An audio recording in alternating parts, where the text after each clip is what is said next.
Good morning, Community Church, and happy Friday. It is barely still morning time, and I apologize for getting this out a little bit later than usual. But as you can see, we are live again from the pumpkin patch, and it's been a busy morning. We've had a lot of customers, and we even had a preschool come visit for story time and have a picnic lunch. And as a church, we were really able to minister to a lot of these families that were in need.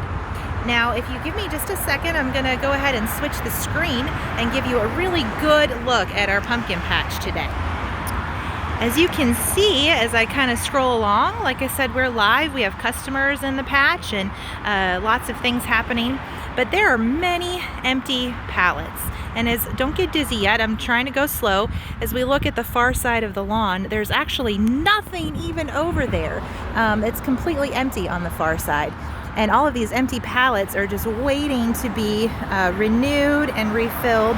And we are anxiously awaiting our second shipment of pumpkins to come. And I do have an announcement to make. Oops, sorry for the close-up there. Our second truck has been delayed. We have been asking everybody to please come out Saturday morning at 8 a.m. And our truck has been delayed until noon. So not a huge delay, maybe some of you can sleep in, but we really still do need all of the help. And so if you could help me get the word out and invite friends and family members and neighbors to come help us unload. The truck is arriving Saturday, same day, October 17th, but he's coming at noon instead of at 8 a.m. Now the weather tomorrow is supposed to be a little bit cooler, not quite so hot. So we are just looking forward to that time with everybody coming together in the community to unload that truck. And as I look out on our empty pallets that are waiting to be refilled and replenished, it made me think of a couple of Bible verses that I'd like to share with you today. Some of them may be familiar to you. The first verse that made me think of was Isaiah 40:31. It says, "Those who wait on the Lord shall renew their strength. They shall mount up with wings like eagles. They shall run and not grow weary. They shall walk and not faint." I like that it says those who wait on the Lord, their strength will be renewed. And as we are waiting for our second pumpkin delivery truck to arrive, for our pallets to be refreshed and renewed, I was thinking about how spiritually we can renew and refresh our lives. One of the ways is watching these devotions, so we thank you for tuning in. And of course, obviously worshiping together on Sunday morning, whether it's in person or virtually through the many links we have available. But one of the ways that we continue to refresh and renew our spiritual life is through spending some quiet time with God, reading His Word, prayer.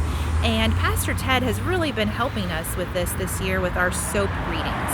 As we read through the Bible in a year and do the SOAP study method, it can really help us to keep our spiritual life renewed and refreshed. Now, I have a confession to make. I am a bit behind in my SOAP readings, and I am not just a day or two behind. I am about a little over a week behind because I've been very busy in the pumpkin patch. Not that that's an excuse, but I share that with you today because maybe you are behind. Maybe you are a day or two behind. Maybe you're a week or two behind, like myself. Maybe you're a month behind, or you never even started. And I just want to encourage you today that that is okay. Today's readings is a great time to just jump back in. Today's readings is from 1 Samuel chapters 16 through 18, and it's a very familiar story to almost everybody. It's about David and Goliath. And you may have heard this story growing up in Sunday school, or you may have just first heard it as an adult. But there are some really important things I think we can glean from the David and Goliath story today. So I shared my confession with you just to encourage you that today is a good day to jump in and grab those readings. But David knew that even though he was a young boy and he went to the war camp to visit his older brothers, that they were warriors and he was not. But he knew he could take on Goliath because he trusted in the Lord.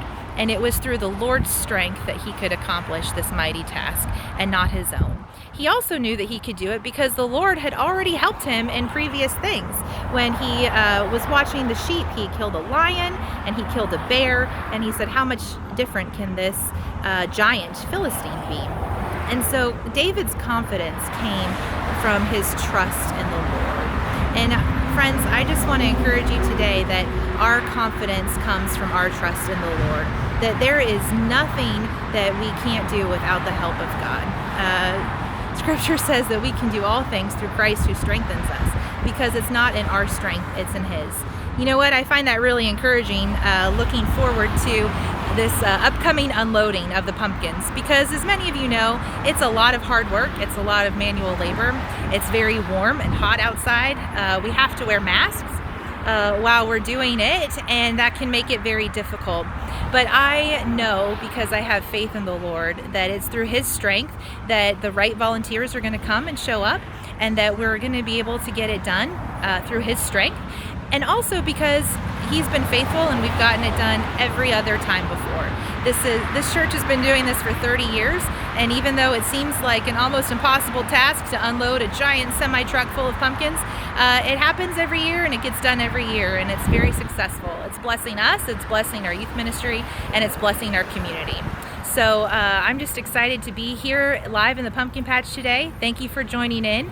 Thank you for your patience as there's loud traffic in the background. There are customers. Like I said, this is a live edition, so I appreciate your patience, and I hope that this encouraged you today. I hope you have a wonderful, blessed day, and I hope to see many of you at Unloading tomorrow, Saturday, October 17th at noon. Have a blessed day. Bye-bye.